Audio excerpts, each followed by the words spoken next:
इसमें बस एक ही बात अपने को ध्यान रखनी है, मतलब कुछ अपन यहाँ पे अजम्पशन वगैरह लेते हैं और कुछ बातें अपने को याद रखनी है, जैसे कि गुरुत्वीय त्वरण हमेशा नीचे की ओर होगा। ठीक है, गुरुत्वीय त्वरण हमेशा नीचे की ओर होता है। यदि कोई पिंड हवा में मुक्त है, यदि कोई पिंड हवा में मुक्त है,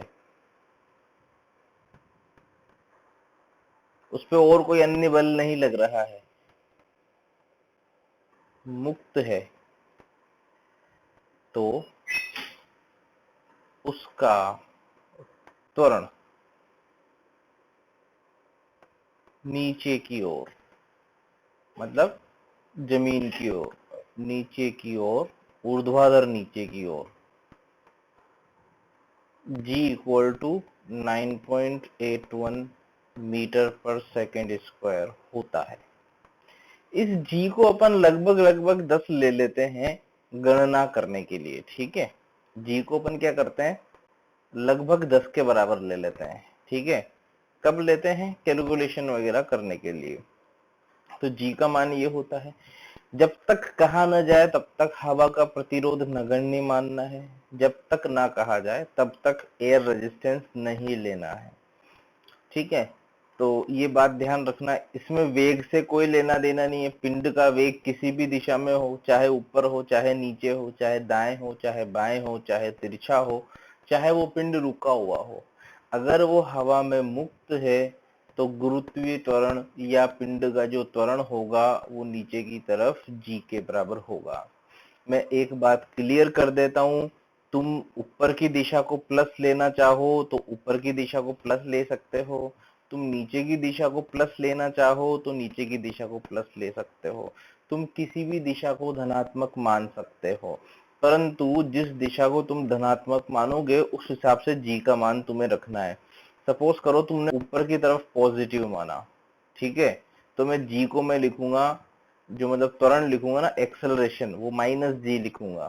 त्वरण कितना लिखूंगा, -10, ए कितना लिखूंगा, -g। ठीक है, अगर मैं नीचे की दिशा को धनात्मक मानता हूं तो मैं त्वरण लिखूंगा +g। तो g नीचे ही है, तुम्हारे ऊपर निर्भर करता है कि तुम किस दिशा को धनात्मक या किस दिशा को ऋणात्मक कहते हो। ओके, ए तथा बी की अधिकतम ऊंचाई पर चार्ज ज्ञात करो। यहाँ पे दो कण हैं, ए और बी, दोनों के द्रव्यमान अलग अलग हैं, एक का द्रव्यमान 1 kg है, दूसरे का 2 kg है। दोनों को 10 की चाल से ऊपर फेंका है, दोनों को जो है प्रारंभिक वेग दोनों को समान दिया है, ऊर्ध्वाधर ऊपर की तरफ। सबसे पहले तो बताना है ए और बी की अधिकतम ऊंचाई पर, ए की जो अधिकतम ऊंचाई होगी जितनी भी होगी और बी की अधिकतम ऊंचाई जितनी भी होगी, वहां पे उसकी चाल कितनी होगी या वेग कितना होगा। उत्तर होगा, क्या होगा उत्तर, कोई भी कण हो उच्चतम बिंदु पर उसका वेग 0 होगा। उच्चतम बिंदु पर कण का वेग 0 होगा, क्योंकि अगर उसके पास वेग होता तो वो और ऊपर जाता। उसके पास ऊपर की तरफ जब तक वेग है तब तक वो ऊपर जाएगा।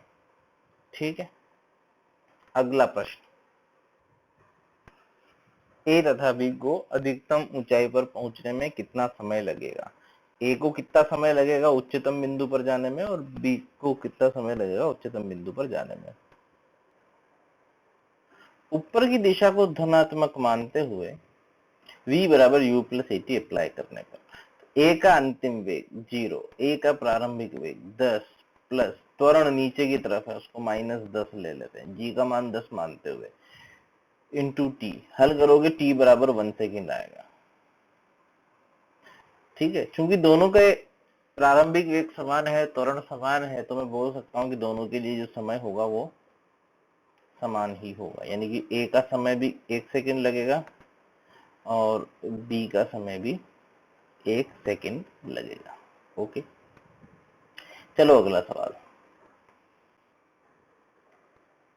अगला सवाल ये है कि ए तथा बी की अधिकतम ऊंचाई ज्ञात करो। एस बराबर यूटी हाफ ए टी।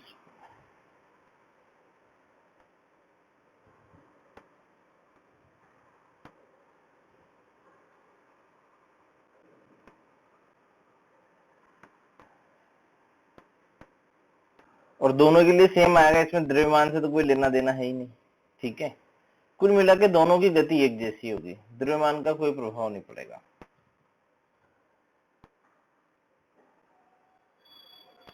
एक कण को प्रारंभिक चाल 20 मीटर प्रति सेकंड देकर के ऊपर की दिशा में फेंका जाता है, कण को वापस जमीन पर आने में कितना समय लगेगा?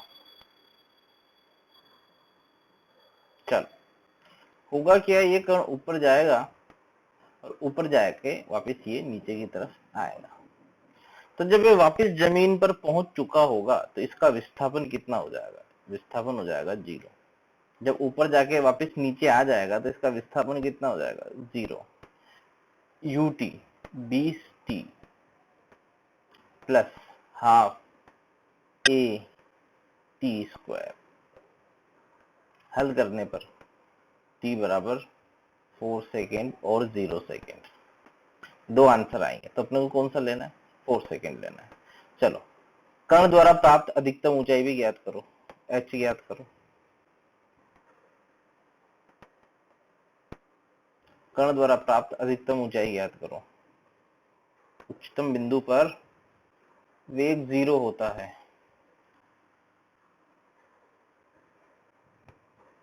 v स्क्वायर बराबर u स्क्वायर प्लस 2as, अंतिम वेग 0, प्रारंभिक वेग है मेरे पास 20 स्क्वायर प्लस 2 एक्सेलरेशन माइनस 10, विस्थापन हुआ ऊपर की तरफ h।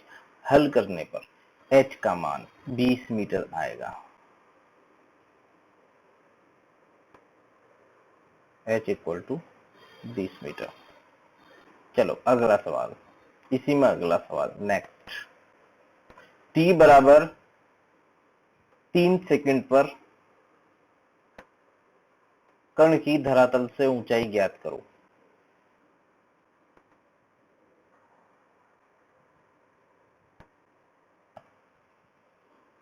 करना क्या, 3 सेकंड में विस्थापन निकालना है। s बराबर यू टी, यू कितना है 20 टाइम 3 प्लस हाफ, एक्सेलरेशन कितना है -10 इंटू टी स्क्वायर, यानी कि 3 का वर्ग 9। हल करो, देखो कितना उत्तर आता है। 15 मीटर उत्तर आएगा। 15 मीटर ऊंचाई पर होगा वो, यहाँ पे कहीं होगा, नीचे की तरफ आ रहा होगा, क्योंकि t बराबर 2 सेकंड पर उच्चतम बिंदु पर है, तो t बराबर 3 सेकंड पे यहाँ पे कहीं होगा, नीचे आ रहा होगा। ठीक है, और अधिकतम ऊंचाई इसकी 20 मीटर। ठीक है, अगला सवाल करते हैं। तीसरे सेकंड में कण द्वारा तय दूरी ज्ञात करो। देखो, तीसरा सेकंड मतलब होता है t बराबर 2 से t बराबर 3 तक। अब देखो यहाँ चित्र में t बराबर 2 पे वो उच्चतम बिंदु पर है, यानी कि 20 मीटर ऊंचाई पे।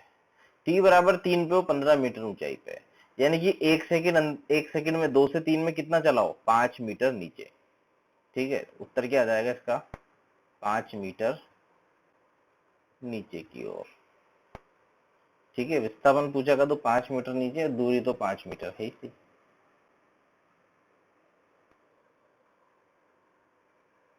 नेक्स्ट क्वेश्चन, मीनार है h ऊंचाई की, उस मीनार से एक कण को अपन ने छोड़ा है, जमीन पर पहुंचने में कण को कितना समय लगेगा ये बताना है। मैंने नीचे की दिशा को प्लस मान लिया, ये कण नीचे की तरफ जा रहा है, यानी कि इसका विस्थापन कितना हुआ? प्लस का h। s बराबर U T plus half A T square में s का मान लिखा मैंने प्लस h, क्योंकि मैंने नीचे को प्लस माना है। अगर तुम नीचे माइनस मानते हो तो इसको माइनस h लिख देना।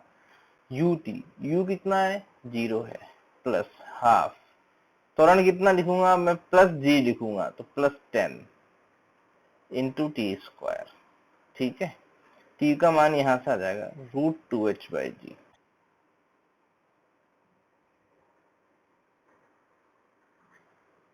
ठीक है, इसको याद भी रखो। इसको याद भी रखो, ठीक है। मीनार से अगर छोड़ा जाए तो क्या समय आता है? ये समय आता है √2h/g।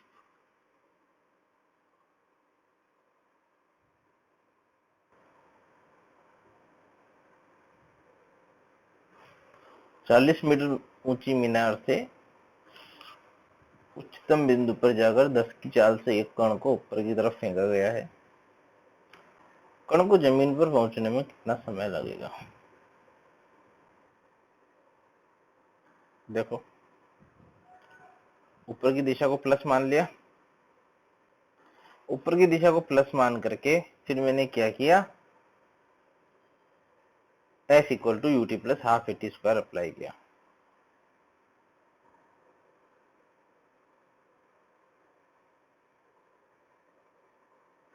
बस विस्थापन -40, क्योंकि ऊपर की दिशा को प्लस माना है, कण नीचे आया -40। ut, u कितना है 10, ऊपर की तरफ है इसलिए 10 टाइम t प्लस हाफ, त्वरण कितना है नीचे की तरफ है इसलिए -10 × t²।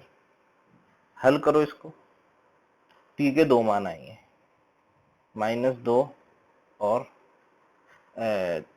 4 सेकेंड में। हल करने पर -2 तो लेंगे नहीं, 4 सेकेंड उत्तर हो जाएगा।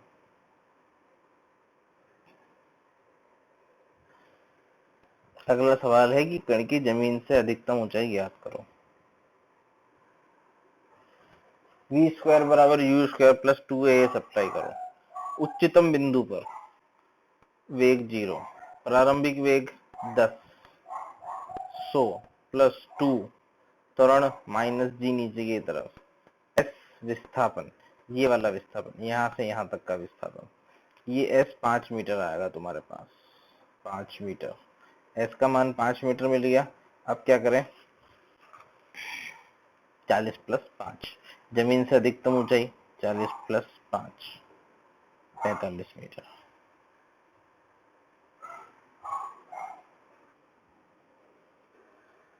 एक हॉट बलून है यहाँ पे, उसकी चाल 20 मीटर प्रति सेकंड है।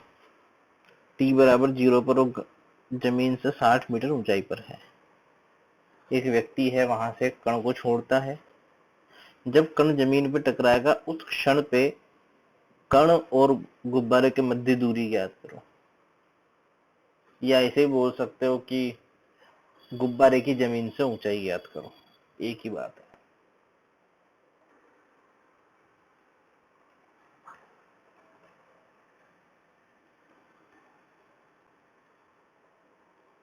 कितना हो जाएगा इसका?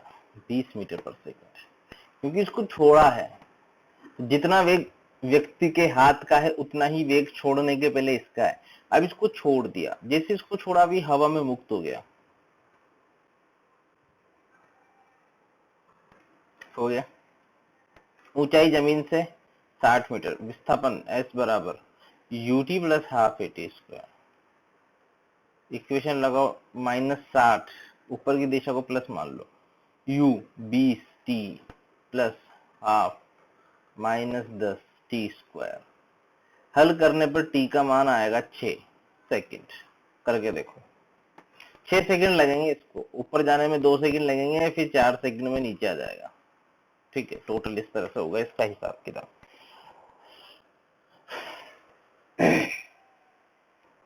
एक और आंसर आएगा -2 सेकंड, 2 आंसर आएंगे। ठीक है, 6 सेकंड लेना अपने को। 6 सेकंड में गुब्बारा कितना ऊपर गया? 6 सेकंड में गुब्बारे का विस्थापन 6 × 20 यानी कि 120 मीटर। और ये कण कितना नीचे आया? 60 मीटर, यानी कि कुल कितना हुआ? 120 + 60, 180 मीटर। 180 मीटर, ये आंसर है।